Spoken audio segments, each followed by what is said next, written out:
Air France Flight 447 was a scheduled passenger flight from Rio de Janeiro, Brazil to Paris, France, which crashed on 1 June 2009. The Airbus A330, operated by Air France, entered an aerodynamic stall from which it did not recover and crashed into the Atlantic Ocean at 2:14 UTC, killing all 228 passengers, aircrew and cabin crew aboard the aircraft. No commercial airplane crash since then that was ruled accidental and not criminal has surpassed the death toll, though before 2009, there had been deadlier incidents of this type. The Brazilian Navy removed the first major wreckage and 2 bodies from the sea within 5 days of the accident, but the initial investigation by France's Bureau d'enquêtes et d'analyses pour la sécurité de l'aviation civile was hampered because the aircraft's black boxes were not recovered from the ocean floor until May 2011. Nearly 2 years later, the BEA's final report is released at a news conference on 5 July 2012, concluded that the aircraft crashed after temporary inconsistencies between the airspeed measurements, likely due to the aircraft's pitot tubes being obstructed by ice crystals, caused the autopilot to disconnect, after which the crew reacted incorrectly and ultimately caused the aircraft to enter an aerodynamic stall from which it did not recover. The accident was the deadliest in the history of Air France. It was also the Airbus A330's second and deadliest accident, and its first in commercial passenger service accident. The aircraft departed from Rio de Janeiro Galeão International Airport on 31 May 2009 at 19:29 local time, with a scheduled arrival at Paris Charles de Gaulle Airport at 10:03 the following day. The last voice contact with the aircraft was at 1:35 UTC, 3 hours and 6 minutes after the 22:29 UTC departure, when it reported that it had passed waypoint INTOL, located 565 kilometers off Natal, on Brazil's northeastern coast. The aircraft left Brazilian Atlantic radar surveillance at 1:49 UTC.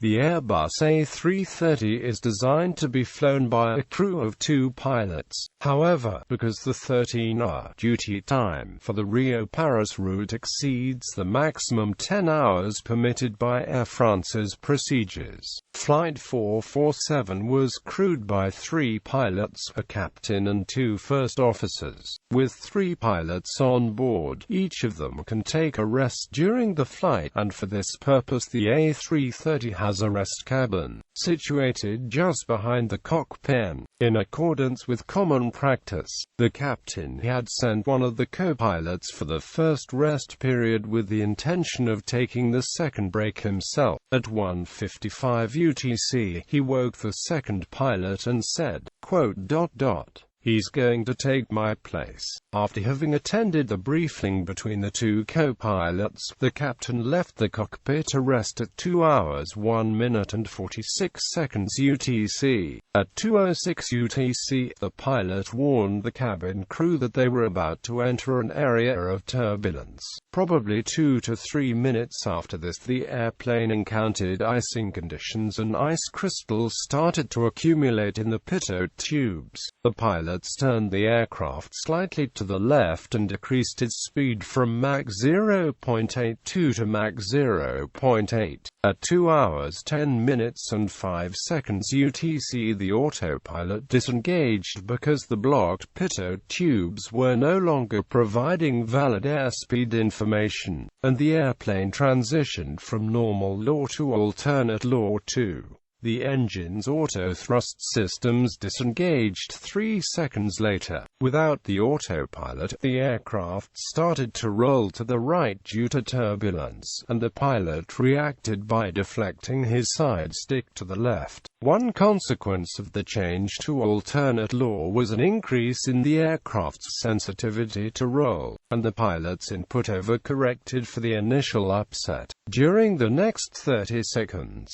the aircraft rolled alternately left and right as the pilot adjusted to the altered handling characteristics of his aircraft. At the same time, he made an abrupt nose-up input on the side stick, an action that was unnecessary and excessive under the circumstances. The aircraft stall warning sounded briefly twice due to the angle of attack tolerance being exceeded, and the aircraft's recorded airspeed dropped sharply from 274 knots to 52 knots. The aircraft's angle of attack increased, and the aircraft started to climb. By the time the pilot had control of the aircraft's roll, it was climbing at nearly 7,000 feet per minute. At 2 hours 10 minutes and 34 seconds, after displaying incorrectly for half a minute, the left side instruments recorded a sharp rise in airspeed to 223 knots, as did the integrated standby instrument system 33 seconds later.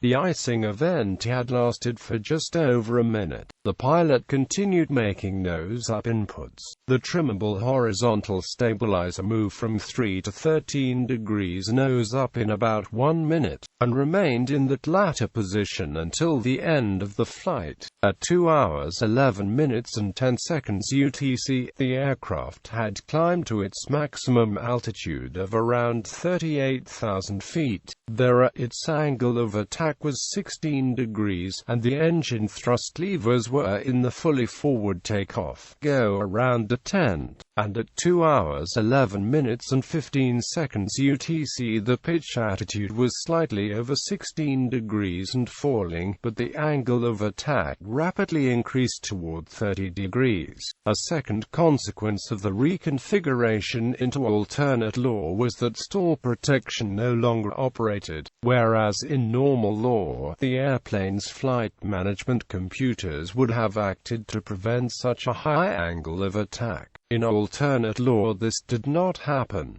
The wings lost lift and the aircraft stalled. At 2 hours 11 minutes and 40 seconds UTC, the captain re-entered the cockpit. The angle of attack had then reached 40 degrees, and the aircraft had descended to 35,000 feet with the engines running at almost 100% N1. The stall warning stopped, as all airspeed indications were now considered invalid by the aircraft's computer due to the high angle of attack. In other words, the aircraft was oriented nose-up but descending steeply. Roughly 20 seconds later, at 2:12 UTC, the pilot decreased the aircraft's pitch slightly. Airspeed indications became valid and the stall warning sounded again and sounded intermittently for the remaining duration of the flight, but stopped when the pilot increased the aircraft's nose-up pitch. For there until the end of the flight, the angle of attack never dropped below 35 degrees. For the time the aircraft stalled until its impact with the ocean, the engines were primarily developing either 100% N1 or toga thrust, though they were briefly spooled down to about 50% N1 on 2 occasions. The engines always responded to commands and were developing in excess of 100% N1 when the flight ended. The flight data recordings stopped at 2 hours 14 minutes and 28 seconds UTC, or 3 hours 45 minutes after takeoff. At that point, the aircraft's ground speed was 107 knots, and it was descending at 10,912 feet per minute. Its pitch was 16.2 degrees, with a roll angle of 5.3 degrees left. During its descent, the aircraft had turned more than 180 degrees to the right to a compass heading of 270 degrees. The aircraft remained stalled during its entire 3-minute 30-second descent from 38,000 feet before it hit the ocean surface at a speed of 152 knots, comprising vertical and horizontal components of 108 and 107 knots respectively. The aircraft broke up on impact. Everyone on board died, presumably instantaneously.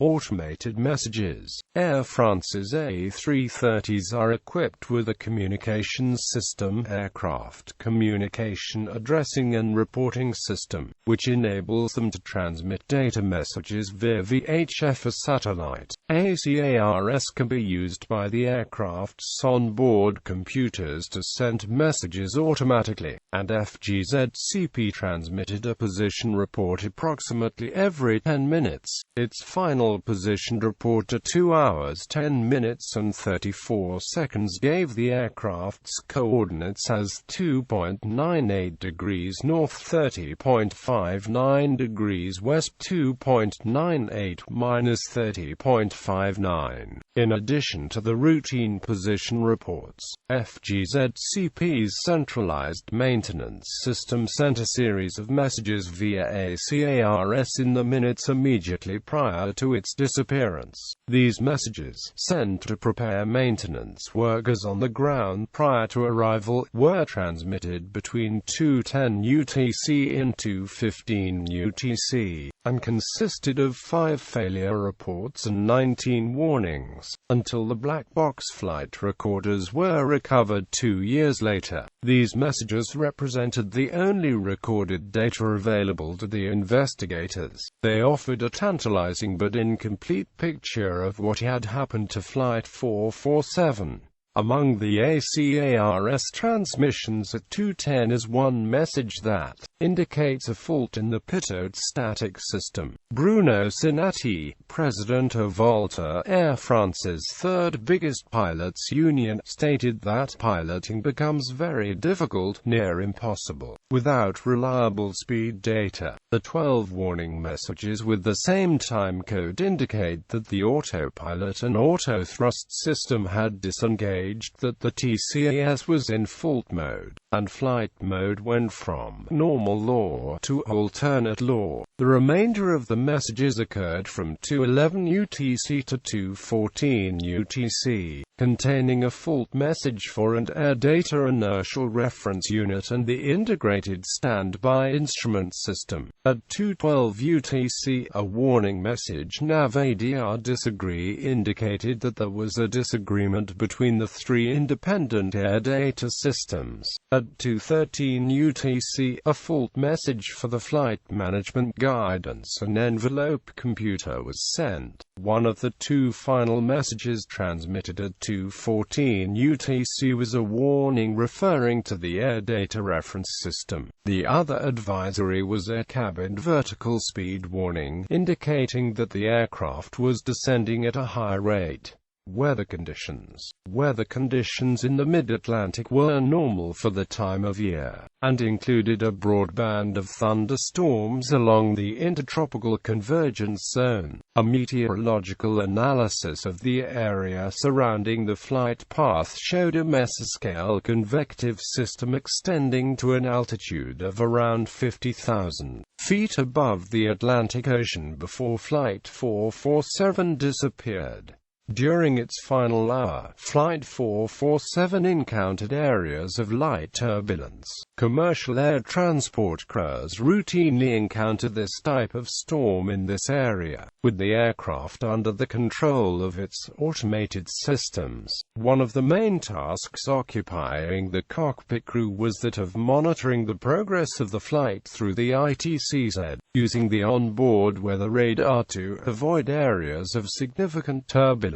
12 other flights shared more or less the same route that Flight 447 was using at the time of the accident. Search and recovery. Surface search. Flight 447 was due to pass from Brazilian airspace into Senegalese airspace at approximately 2:20 on the 1st of June, and then into Cape Verdean airspace at approximately 3:45. Shortly after 4 o'clock, when the flight had failed to contact air traffic control in either Senegal or Cape Verde, the controller in Senegal attempted to contact the aircraft. When he received no response, he asked the crew of another Air France flight to try to contact AF 447. This also met with no success. After further attempts to contact Flight 447 were unsuccessful, an aerial search for the missing Airbus commenced from both sides of the Atlantic. Brazilian Air Force aircraft from the archipelago of Fernando de Noronha and French reconnaissance aircraft based in Dakar, Senegal led the search. They were assisted by CASA 235 maritime patrol aircraft from Spain and a U.S. Navy Lockheed Martin P-3 Orion anti-submarine warfare and maritime patrol aircraft. By early afternoon on the 1st of June, officials with Air France and the French government had already presumed that the aircraft had been lost with no survivors. An Air France spokesperson told L'Express that there was no hope for survivors, and French President Nicolas Sarkozy announced that there was almost no chance anyone survived. On the 2nd of June at 15:20, a Brazilian Air Force Embraer R99A spotted wreckage and signs of oil, possibly jet fuel, strewn along a 5 km band 650 km northeast of Fernando de Noronha Island, near the St. Peter and St. Paul archipelago. The sighted wreckage included an aircraft seat, an orange buoy, a barrel, and wire pieces and electrical conductors.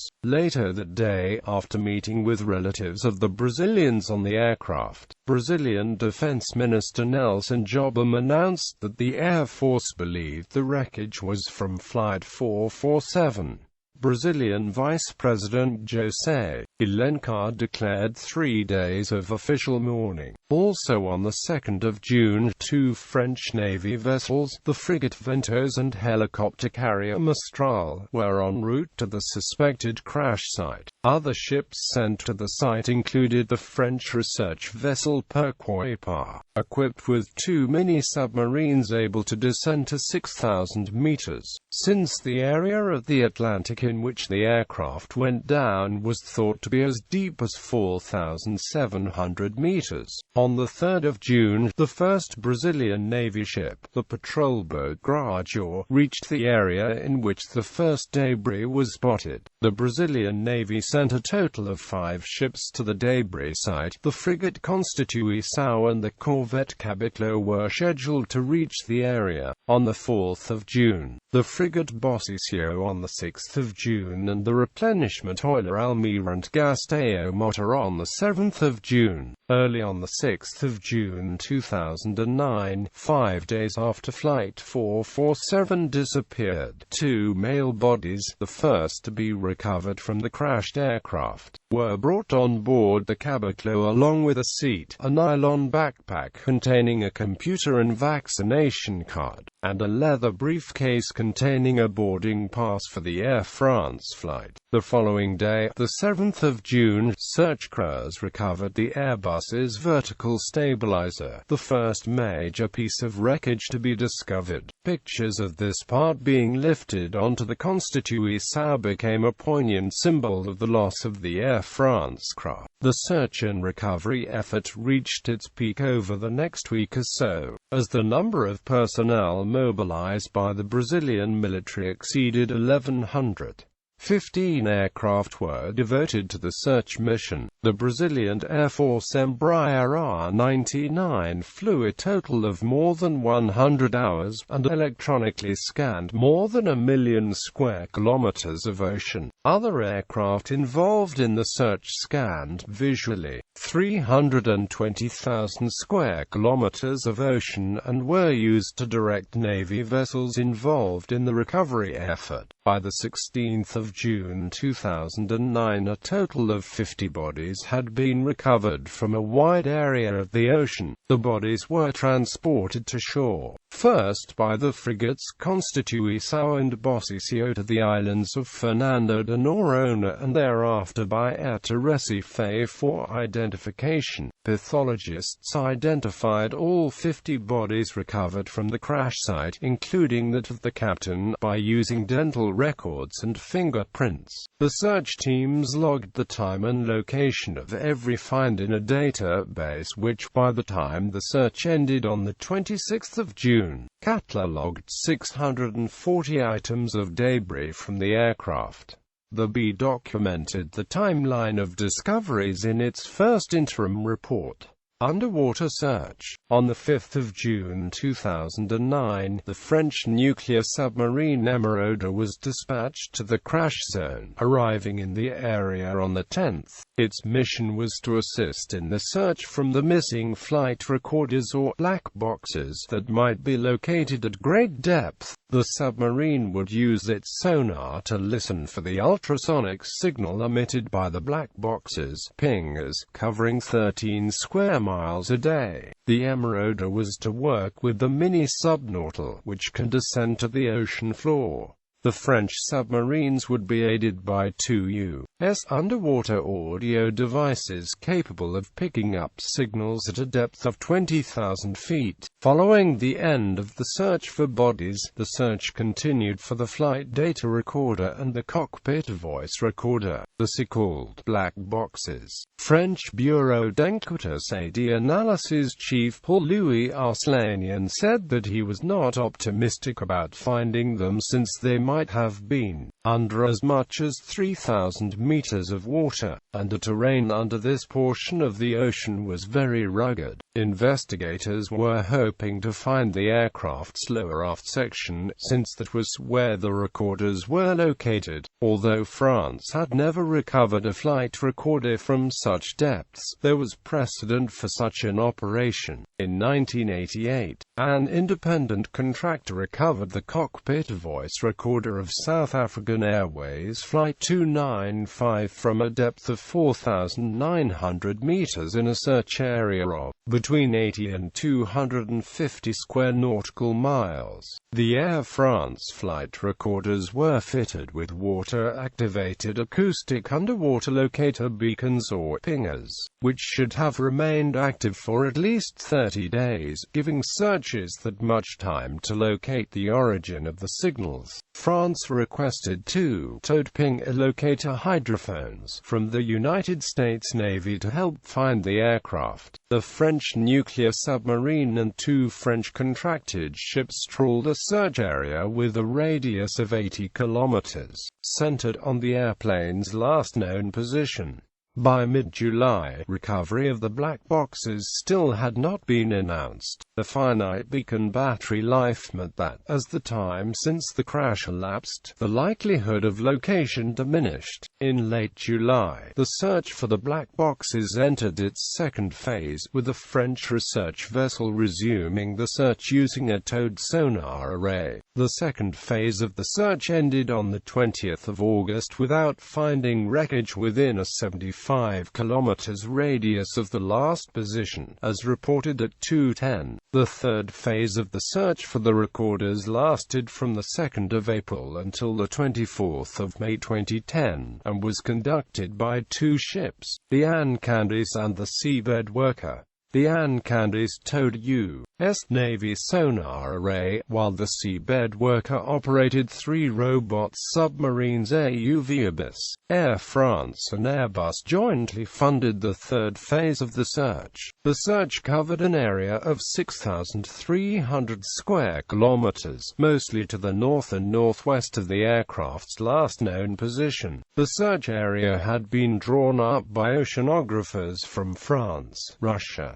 Great Britain and the United States combining data on the location of floating bodies and wreckage, and currents in the mid-Atlantic in the days immediately after the crash. A smaller area to the southwest was also searched based on a reanalysis of sonar recordings made by Airbus the previous year. The third phase of the search ended on the 24th of May 2010 without any success, though the B says that the search nearly covered the whole area drawn up by investigators. 2011 Search and Recovery. In July 2010, the US-based search consultancy Metrone, Inc. had been engaged to draw up a probability map of where to focus the search, based on prior probabilities from flight data and local condition reports, combined with the results from the previous searches. The Metrone team used what it described as classic Bayesian search methods, an approach that had previously been successful in the search for the submarine Scorpion and SS Central America. Phase 4 of the search operation started close to the aircraft's last known position, which was identified by the Metrone study as being the most likely resting place of Flight 447. Within a week of resuming of the search operation, on the 3rd of April 2011, a team led by the Woods Hole Oceanographic Institution operating full ocean depth autonomous underwater vehicles owned by the Waite Institute, discovered, by means of side-scan sonar, a large portion of the debris field from Flight AF 447. Further debris and bodies, still trapped in the partly intact remains of the aircraft's fuselage, were located at a depth of 3,980 meters. The debris was found to be lying in a relatively flat and silty area of the ocean floor. Other items found were engines, wing parts and the landing gear. The debris field was described as quite compact, measuring some 200 by 600 meters and located a short distance to the north of where pieces of wreckage had been recovered previously, suggesting that the aircraft hit the water largely intact. The French Ecology and Transportation Minister Nathalie Kosciusko-Morizet stated the bodies and wreckage would be brought to the surface and taken to France for examination and identification.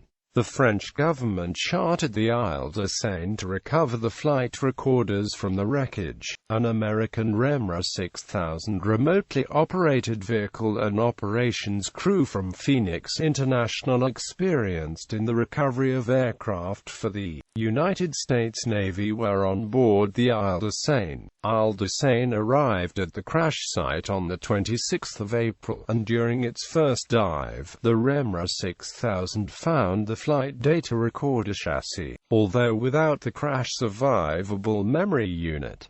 On the 1st of May the memory unit was found and lifted on board the Isle de Seine by the ROV. The aircraft's cockpit voice recorder was found late on the 2nd of May 2011, and was raised and brought on board the Isle de Seine the following day. On the 7th of May the flight recorders, under judicial seal, were taken aboard the French Navy patrol boat Le Capricieuse for transfer to the port of Cayenne. Further they were transported by air to the BEA's office in Le Bourget near Paris for data download and analysis.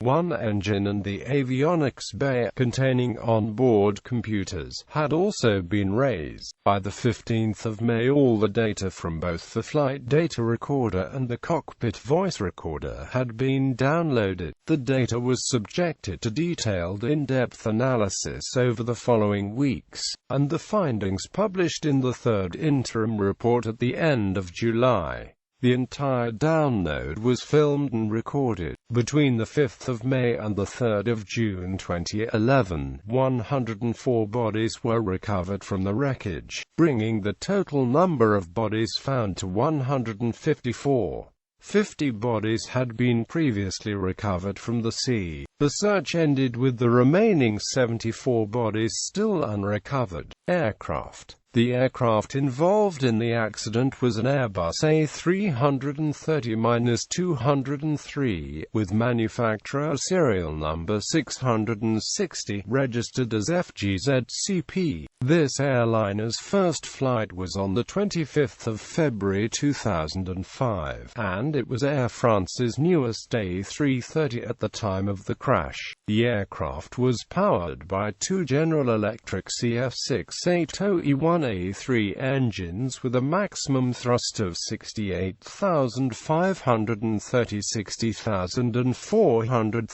pound, giving it a cruise speed range of Mach 0.82 to 0.86, at 35,000 feet on a range of 12,500 kilometers. On the 17th of August 2006, this A330 was involved in a ground collision with Airbus A321-211 FGTAM at Charles de Gaulle Airport, Paris. FGTAM was substantially damaged while FGZCP suffered only minor damage. The aircraft underwent a major overhaul on the 16th of April 2009 and at the time of the accident had accumulated about 19,000 flying hours. The aircraft made 24 flights from Paris to and from 13 different destinations worldwide between 5 and the 31st of May 2009.